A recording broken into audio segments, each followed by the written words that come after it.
امیر جماعت اسلامی پاکستان سراج الحق انتخابی اصلاحات کے حوالے سے پریس کانفرنس سے خطاب کر رہے ہیں۔ جماعت اسلامی پاکستان کی مرکزی قیادت اور صوبائی قیادت اس وقت میرے دائیں اور بائیں موجود ہے، اور آج ہم چاہتے ہیں کہ الیکشن اصلاحات پر آپ سے ہم بات کریں، اور ہم سمجھتے ہیں کہ ہماری قومی ترقی کے لیے، قومی وحدت اور استحکام کے لیے، جمہوریت کے استحکام کے لیے ایک شفاف الیکشن کا انعقاد بہت ضروری ہے، اور یہ ایک آئینی فریضہ بھی ہے۔ ہمارے دین میں بھی جس طرح ملاوٹ اور دھوکہ دہی اور جھوٹ بولنے سے ہمیں منع کیا گیا ہے، اسی طرح ہمارے دین میں امریت کا اور ڈکٹیٹرشپ کا بھی کوئی تصور نہیں ہے۔ ہمارے دین کا پیغام یہی ہے کہ وشاورہم فی الامر، اپنے معاملات میں مشورہ کرو، فاذا عزمت فتوکل علی اللہ، اور باہمی مشاورت کے نتیجے میں یکسوئی ہو جائے پھر اللہ پر توکل کرو۔ اس لیے ہم سمجھتے ہیں کہ پاکستان میں ایک مستحکم حکومت کے قیام کے لیے، جس پر سب لوگوں کا اعتماد ہو، ایک شفاف الیکشن کا ہونا وقت کی ضرورت ہے۔ لیکن یہ ایک افسوسناک امر ہے کہ اس وقت موجودہ حکومت نے الیکشن کمیشن پر تابلتوڑ حملے کیے ہیں، اور غیر سنجیدہ اقدامات کے نتیجے میں کوشش کی ہے کہ آئندہ الیکشن کو بھی متنازع بنایا جائے، اور خواہش ہے حکومت کی کہ الیکشن کمیشن ان کے مرضی کے مطابق بنے، اور بدقسمتی سے ہر حکومت یہی چاہتی ہے کہ ایک کنٹرول الیکشن کمیشن ہو، ایک کنٹرول سپریم کورٹ ہو، اور ایک کنٹرول ایوان ہو، تاکہ حکومت وقت کے لیے آسانی ہو، اس کا کوئی احتساب نہ کرے، ان کے خلاف، ان کی مرضی کے خلاف کوئی بات نہ کرے۔ اور یہی وجہ ہے کہ موجودہ حکومت نے بھی بہت عجلت میں اپوزیشن کو اعتماد میں لیے بغیر انتخابی اصلاحات کیے ہیں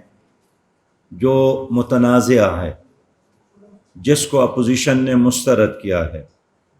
جو ابھی سینٹ سے بھی پاس نہیں ہوئے ہیں، اور اب سب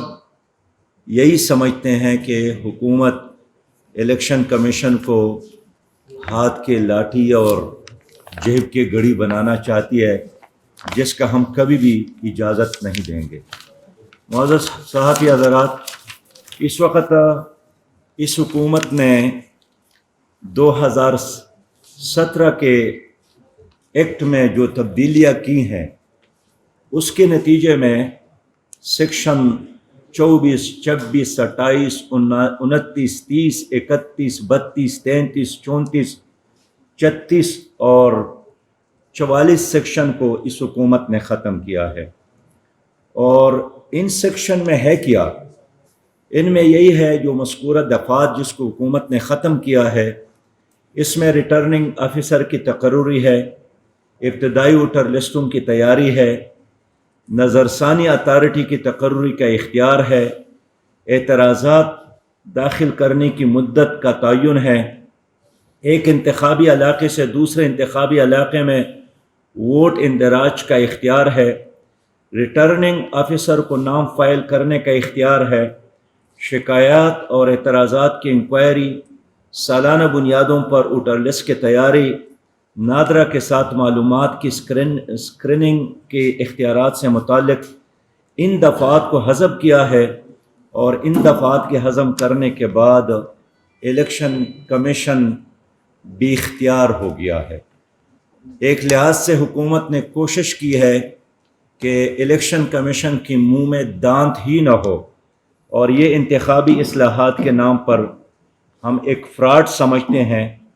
جو موجودہ حکومت نے کی ہے، اور حکومت کا یہ اقدام آرٹیکل 212 اور 219(9) کے کلم کلہ خلاف ورزی ہے۔ اس لیے ہم چاہتے ہیں کہ پی ٹی آئی نے حکومت میں آنے سے قبل بھی دانلی کا بہت شور مچایا تھا اور وعدہ کیا تھا کہ جیسے ہمیں اختیارات مل گئے تو ہم ایک شفاف الیکشن سسٹم اپنی قوم کو دیں گے، لیکن 1000 دن گزرنے کے باوجود بھی اس حکومت نے ایک شفاف الیکشن کے انعقاد کے لیے کوئی کارروائی نہیں کی، نہ کبھی اس پر اپوزیشن کے ساتھ مشاورت کی، نہ کبھی آل پارٹی کانفرنس بلایا، نہ ایوان میں موجود پارلیمانی پارٹیز کو اعتماد میں لیا، اور انہوں نے راتوں کو کچھ تجاویز بنا کر پھر اسمبلی میں ایسے اجلت میں پیش کی کہ جس طرح ایک بہت بڑی ایمرجنسی درپیش ہو، اور یہی وجہ ہے کہ انٹیلیجنشیا نے بھی اس کو قبول نہیں کیا، سیاسی جماعتوں نے بھی اس کو قبول نہیں کیا، اور ظاہر ہے بدنیتی پر مبنی قوانین کون قبول کر سکتا ہے۔ جماعت اسلامی نے ہمیشہ کوشش کی ہے، اور آپ جانتے ہیں کہ جماعت اسلامی ایک حقیقی جمہوری جماعت ہے، اور ہم سمجھتے ہیں کہ ایک حقیقی جمہوری نظام کے بغیر پاکستان ترقی نہیں کر سکتا ہے۔ لہٰذا ہم سمجھتے ہیں کہ جب تک پاکستان میں الیکشن کمیشن آف پاکستان بااختیار نہ ہو، اپنے مالیاتی لحاظ سے بھی بااختیار نہ ہو، اور اس کے لیے ہم وہی مرتبہ اور مقام چاہتے ہیں جس طرح پاکستان میں سپریم کورٹ ایک بااختیار ادارہ ہے، اور سپریم کورٹ کے بااختیار ہونے سے لوگ سپریم کورٹ پر اعتماد کرتے ہیں۔ ہم چاہتے ہیں کہ یہ مالی لحاظ سے بھی ایک بااختیار ادارہ بن جائے، اور ان کا مستقل انتخابی عملہ ہو، تاکہ الیکشن کے وقت الیکشن کمیشن سرکار کے دوسرے اداروں سے لوگ لینے پر مجبور نہ ہو، اور اسی وجہ سے چونکہ باقی اداروں سے یہ لوگ لے لیتے ہیں تو پہلے دن سے الیکشن کمیشن حکومت کا ایک محتاج ادارہ بن جاتا ہے۔ لہٰذا ہم چاہتے ہیں کہ الیکشن کمشنر کے تعیناتی میں بھی حکومت اور اپوزیشن لیڈر کا کوئی رول ہی نہ ہو، یہ دونوں سیاسی فیگرز ہے، اور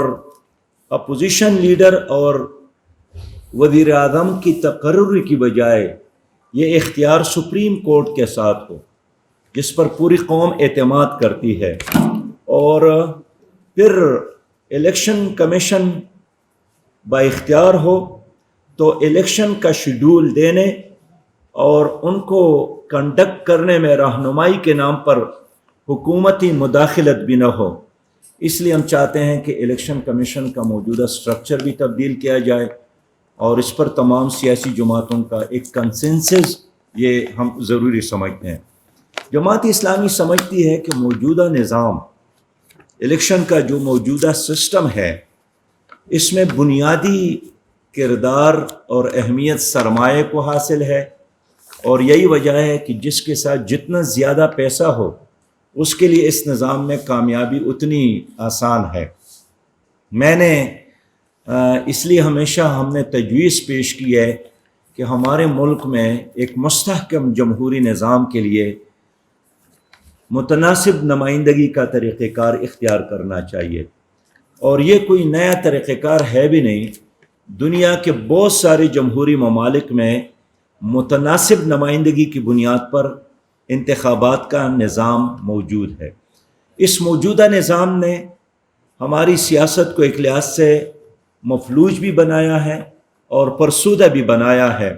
لہٰذا ہم چاہتے ہیں کہ ملک میں متناسب نمائندگی کا نظام رائج کیا جائے۔ میں نے اس حوالے سے پی ٹی آئی کے چیئرمین عمران خان صاحب سے مسلم لیگ کے صدر جناب شہباز شریف صاحب سے، پیپل پارٹی کی لیڈر جناب زرداری صاحب سے اور باقی سیاسی جماعتوں سے بھی بات کی ہے اور ان کو قائل کرنے کی کوشش کی ہے کہ 53 اور 62 اور 70 کے بعد جتنے بھی الیکشن ہو گئے وہ متنازع بن گئے ہیں، اور 77 کا الیکشن ہو گیا اور اس پر لوگوں کا اعتماد نہیں رہا، اور پھر پاکستان قومی اتحاد کی شکل میں ایک احتجاجی تحریک ہم دیکھ رہے ہیں، اور اس کا جو بھی نتیجہ ہوا ہمارے سامنے ہے۔ اس کی بنیادی وجہ یہ ہے کہ الیکشن پر لوگوں کا اعتماد نہیں تھا۔ اسی طرح 2014 کا الیکشن، جس کے خلاف خود پی ٹی آئی نے ایک طویل تحریک چلائی اور ایک 120 دنوں کا دھرنا دیا تھا، وہ حقیقت میں چند حلقوں کی بات نہیں تھی بلکہ اس سسٹم کی بات تھی۔ اس طرح 2018 کا الیکشن تو ہو گیا لیکن آج تک وہ متنازع ہے، اور اس کے بعد مسلسل جو اسمبلی میں موجود بڑی جماعتیں ہیں انہوں نے بھی اس پر عدم اعتماد کا اظہار کیا ہے۔ لہذا ہم دلیل کی بنیاد پر بات کرتے ہیں کہ متناسب نمائندگی کا جو الیکشن ہے اس میں ووٹ ایک علاقے کے بڑے جاگیردار اور بڑے سرمایہ دار یا مافیاز کے کسی ایجنٹ کو پڑھنے کی بجائے لوگ منشور کی بنیاد پر، نظریات کی بنیاد پر، صلاحیت کی بنیاد پر پارٹی کو دیتے ہیں، اور پارٹی کو جب ووٹ مل جاتے ہیں پھر ان کو یہ اختیار ہوتا ہے کہ وہ اپنی نظریات اور اپنی منشور پر عمل درآمد کے لیے معاشرے سے اچھے لوگوں کا انتخاب کر لے۔ یہ میں نے تمام سیاسی جماعتوں کی لیڈروں سے بھی کہا ہے کہ آپ بھی نہیں چاہتے ہیں کہ آپ کے کیبنٹ میں وہ لوگ وزراء بنے، آپ کے ٹکٹ پر وہ آدمی اسمبلیوں میں آ جائے جو کردار کے لحاظ سے، جو صلاحیت کے لحاظ سے، جو اپنے امیج کے لحاظ سے کمزور آدمی ہو۔ وہ آپ کی پارٹی کو، آپ کی جماعت کو بدنام کرنے کا باعث بنتا ہے۔ اگر آپ اس پر اعتماد بھی کرتے ہیں، کیبنٹ میں آتے ہیں، آپ اس کو ڈیلیور نہیں کرتے ہیں۔ مجھے خود ایک وزیر زراعت نے بتایا کہ بھائی مجھے تو وزیر زراعت بنایا ہے لیکن میں نے تو کبھی ایک پودا بھی نہیں لگایا ہے، میں تو جانتا ہی نہیں ہوں کہ زراعت کیا ہے، لیکن اپنے علاقے کا نمائندہ ہوں تو میرے پارٹی لیڈر نے مجھ پر اعتماد کیا ہے۔ اس لیے میں عرض کرنا چاہتا ہوں کہ ہمارے ملک میں بارہا ان پڑھ لوگوں کو وزرائے تعلیم بنایا گیا ہے، غیر ڈاکٹر کو وزیر صحت بنایا ہے، یہ اس مجبوری کی بنیاد پر کہ ان کے لاٹ میں قابل لوگ نہیں ہوتے ہیں، باصلاحیت لوگ نہیں ہوتے ہیں۔ تو ہم اس لیے چاہتے ہیں کہ اگر ابتدا میں ہم 50% سیٹ جو ہے ہماری قومی اسمبلی کا اور ہماری صوبائی اسمبلیوں کا وہ متناسب نمائندگی پر ہو، اور 50% جو ہے وہ ووٹنگ کی، اوپن ووٹنگ کی بنیاد پر ہو، حلقہ جاتی بنیاد پر ہو، تو اس طرح ہم ایک بہتر جمہوریت اور ایک بہتر سسٹم کی طرف جا سکتے ہیں۔ میں یہ عرض کرنا چاہتا ہوں کہ ہمارے ملک میں ایک مستحکم جمہوری نظام اور مستحکم حکومت کے لیے اسٹیبلشمنٹ کی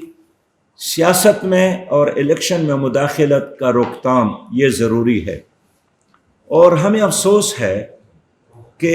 ایک طویل عرصے سے خود اسٹیبلشمنٹ جب یہ کام کرتی ہے تو ان کو بھی بہت نقصان ہوا ہے،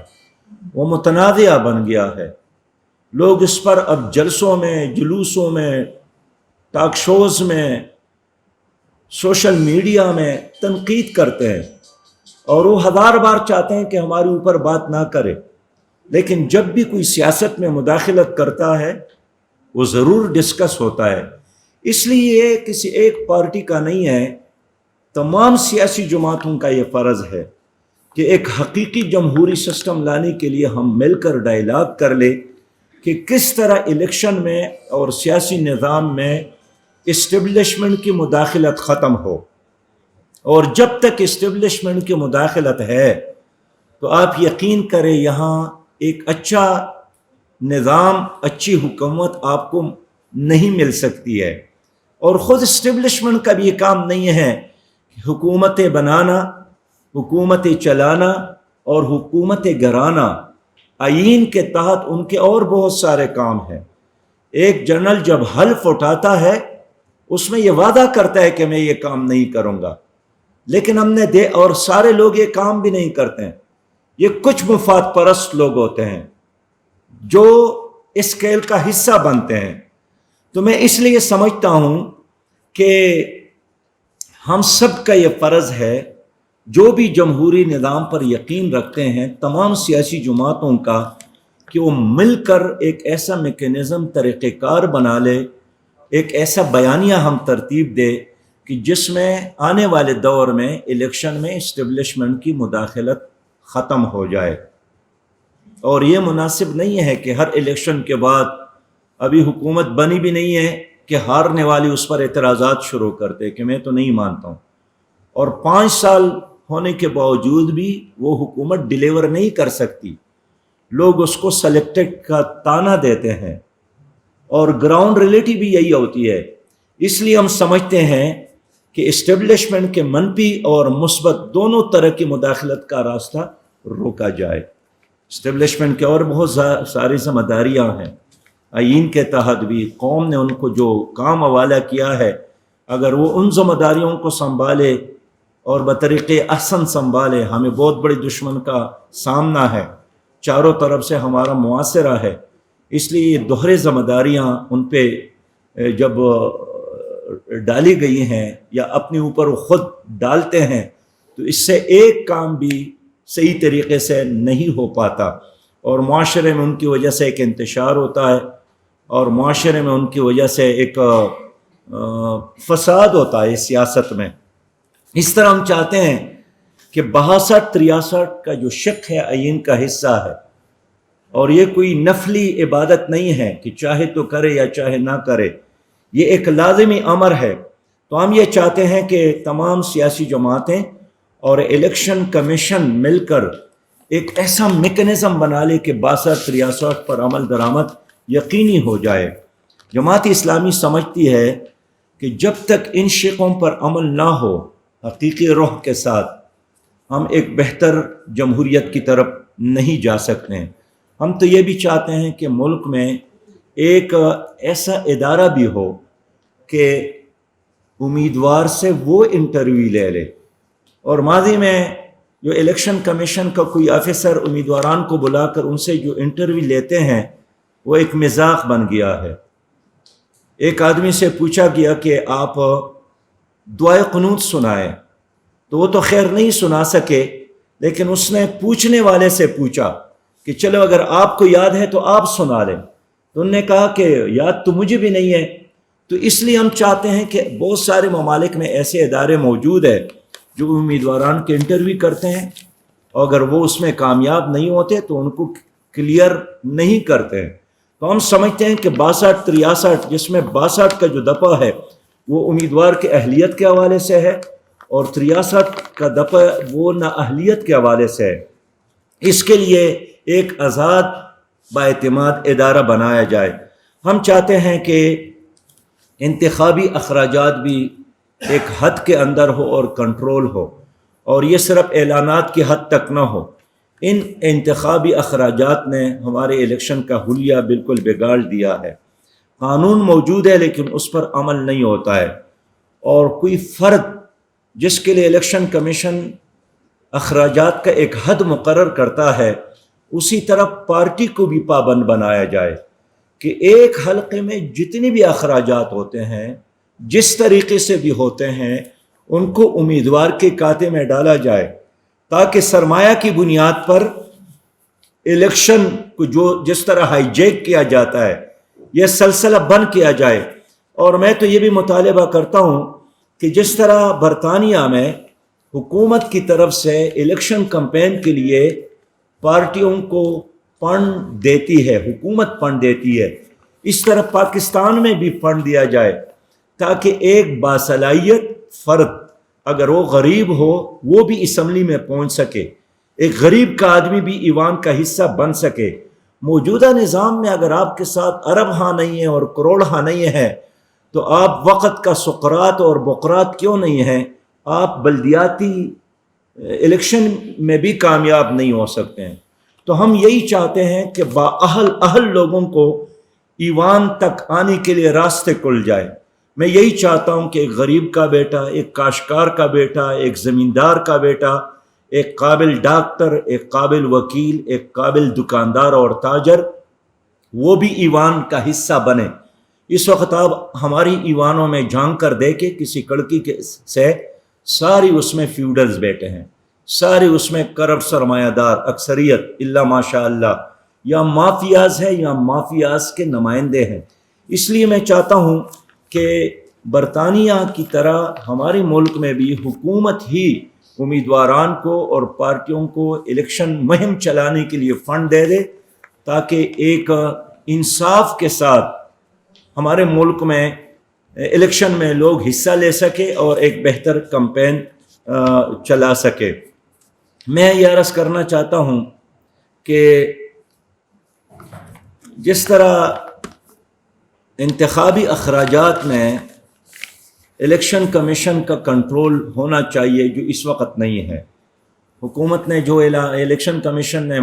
گزشتہ الیکشن میں جو اعلانات کیے تھے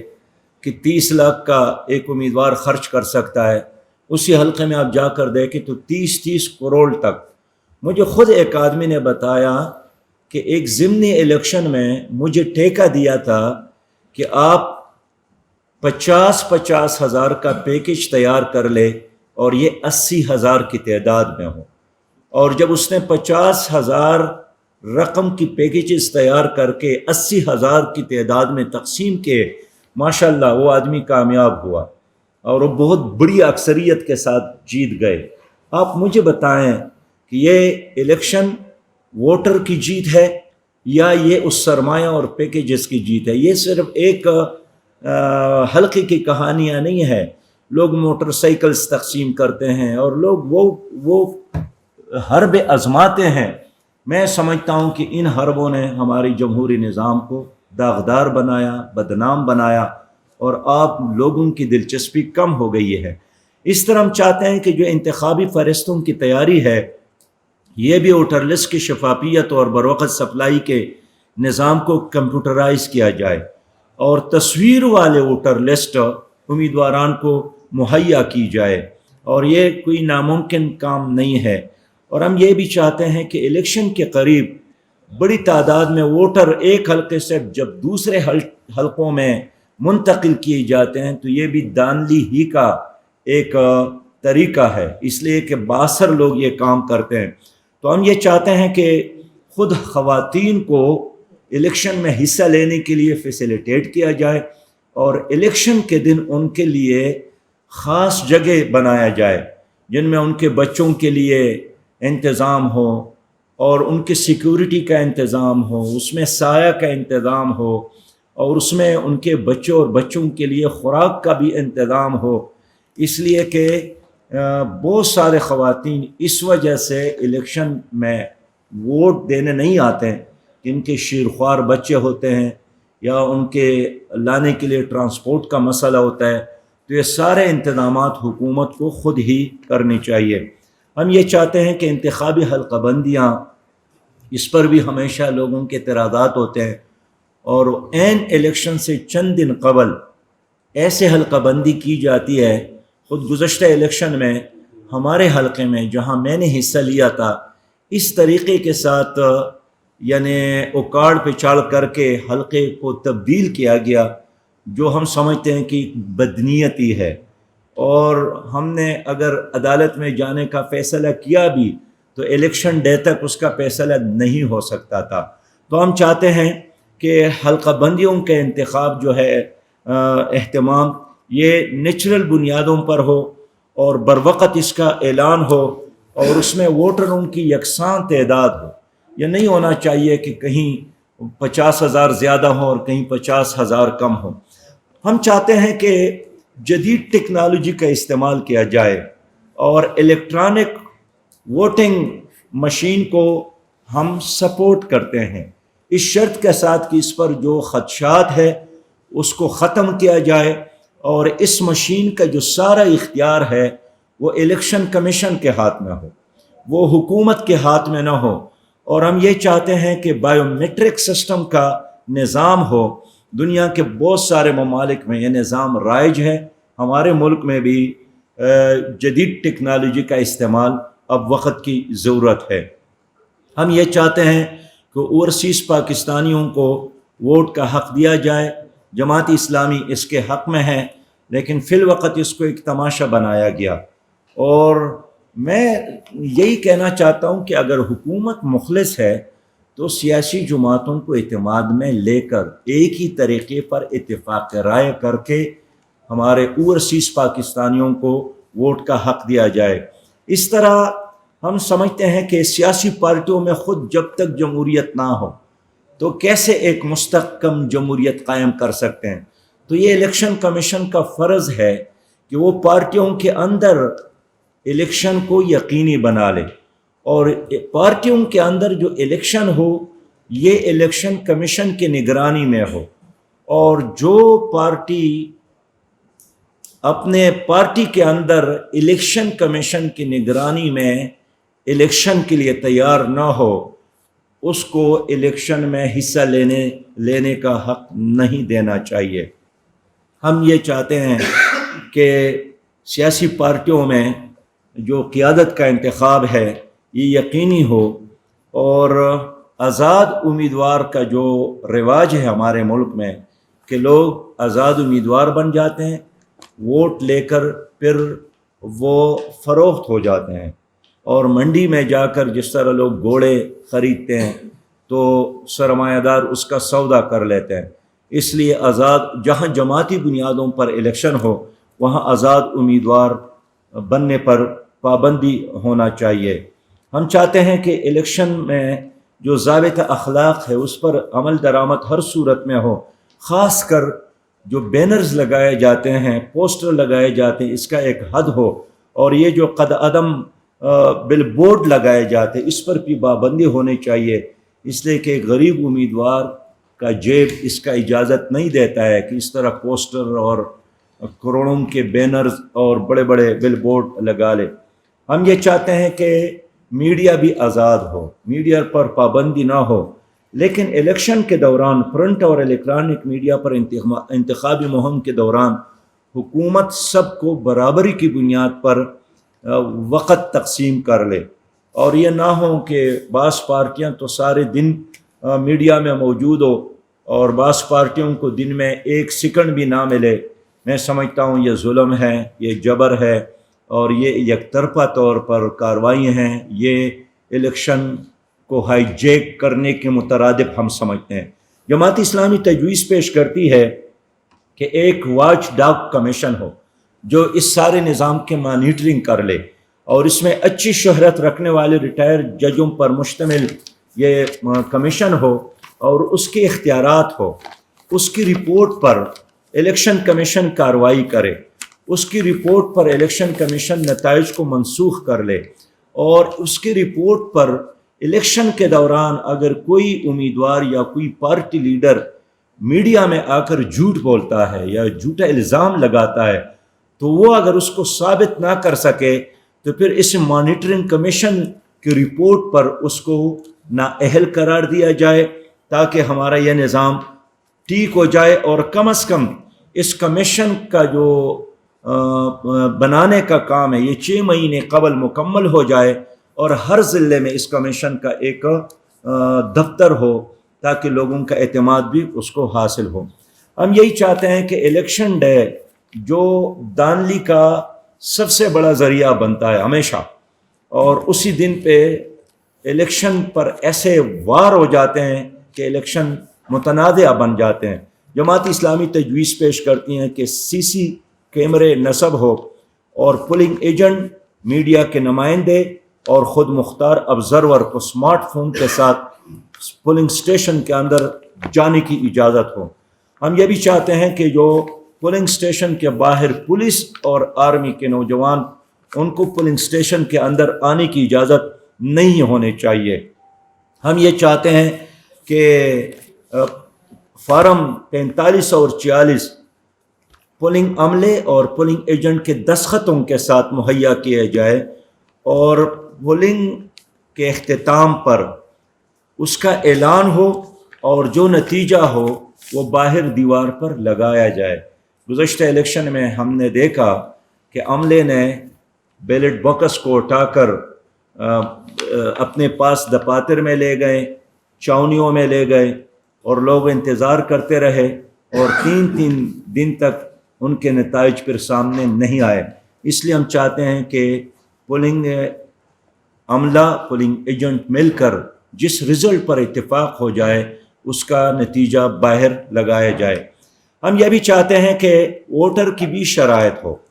اور ووٹر بھی وہی ہونا چاہیے جس نے کہیں پلی بارگیننگ نہ کی ہو، جس نے پلی بارگیننگ کی ہو، جس کو کبھی سروس سے نکالا گیا ہو،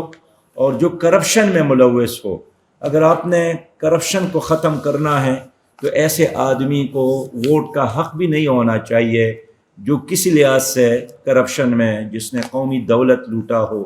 جس نے دغابازی کی ہو، جس نے دھوکہ دی ہو۔ میرے پیارے بھائیوں اور دوستو،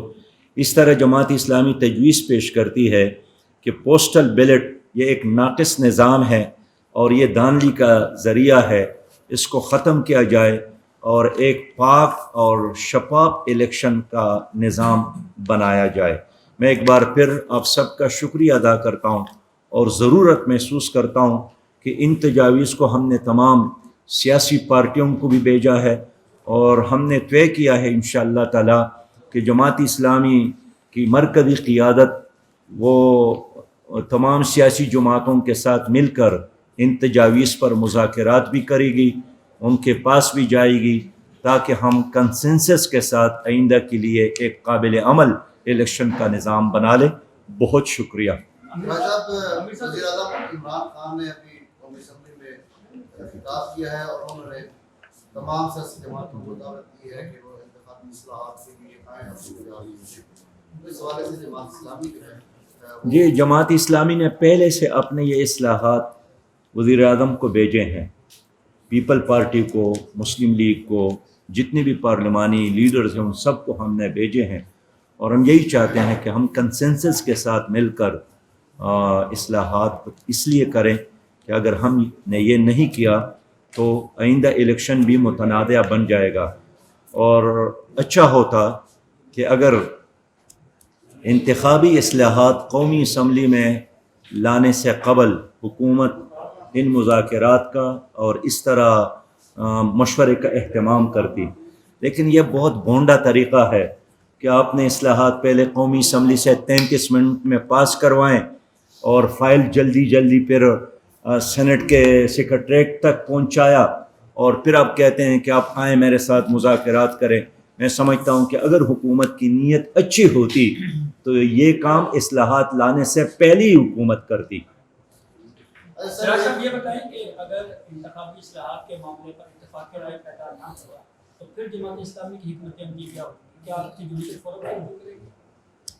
نہیں، ہم سمجھتے ہیں کہ اس وقت تقریباً تمام سیاسی جماعتوں کی خواہش ہے کہ اصلاحات ہو اور اس پر کنسنسس ہو، تو ابھی ہمارے مذاکرات آپس میں ہو رہے ہیں، رابطے ہو رہے ہیں، تجاویز کا تبادلہ کر رہے ہیں، تو آپ نے کیوں یہ فرض کیا کہ ہم کسی چیز پر متفق نہیں ہوں گے؟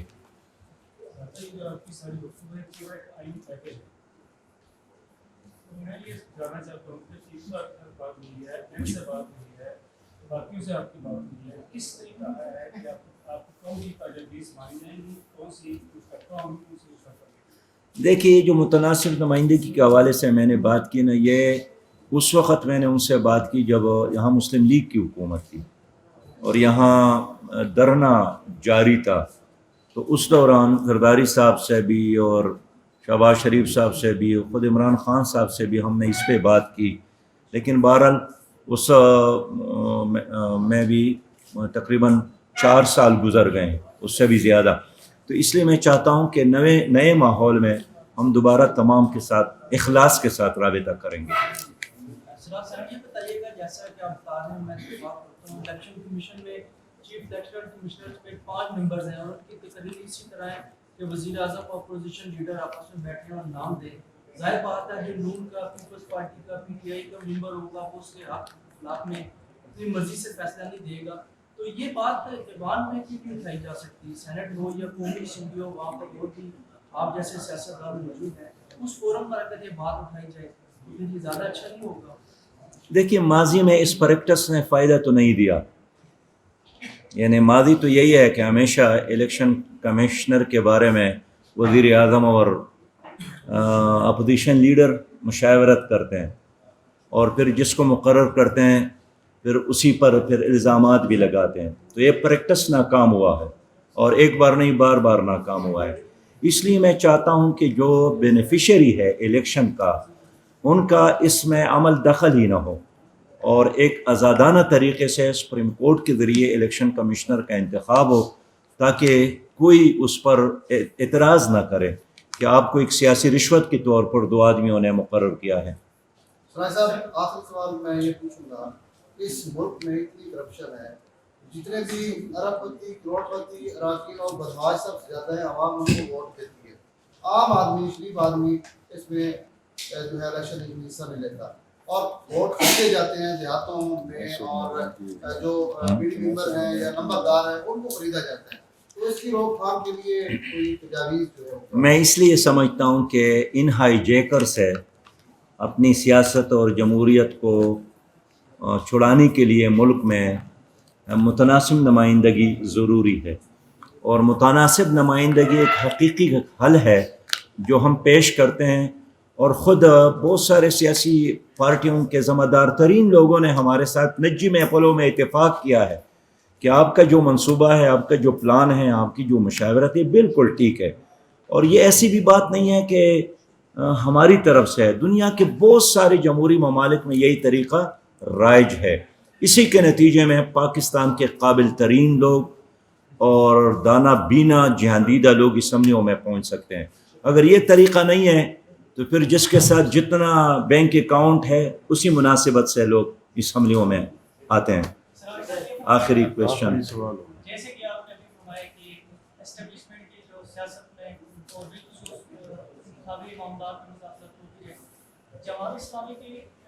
کیا پرٹیکولر میکینزم آپ کے پاس ہے؟ آپ کی کیا رائے ہے؟ آپ نے دوسرے جماعتوں سے رائے طلب کر لی ہے، ان سے آپ کا فیصلہ کیجیے. اس حوالے سے کیا اس مداخلت کی وجہ سے پرٹیکولر عسکری قیادت بھی آپ میں اس لیے سمجھتا ہوں نا کہ یہ پاکستان کا المیہ ہے کہ یہ تمام جماعتیں جو اس وقت بھی ایوان میں موجود ہے، یعنی جمہوریت کو بہتر بنانے کی بجائے اپنی مفادات کے لیے اگر ان کو چانس ملتا ہے، موقع ملتا ہے تو اسی طرف جاتے ہیں. اور ماضی میں بھی ان تمام لوگوں نے ان سے سہارا لیا ہے، ان سے سپورٹ لیا ہے، اسٹیبلشمنٹ سے سپورٹ لیا ہے، وہ پیپل پارٹی ہو یا مسلم لیگ ہو یا پی ٹی آئی ہو. لیکن بعد میں جب حکومت میں نہیں ہوتے تو رونا بھی روتے ہیں. اس لیے میں سمجھتا ہوں کہ یہ اسٹیبلشمنٹ کے لیے بھی فائدہ مند ہے کہ وہ سیاست سے فاصلے پر رہے، اور یہ سیاستدانوں کے لیے اور سیاست کے لیے بھی فائدہ مند ہے کہ وہ اسٹیبلشمنٹ کو سیاست میں مداخلت کا موقع نہ دے. تو اس کے لیے ڈائیلاگ کی ضرورت ہے، باہمی مذاکرات کی ضرورت ہے، مشاورت کی ضرورت ہے. بہت شکریہ.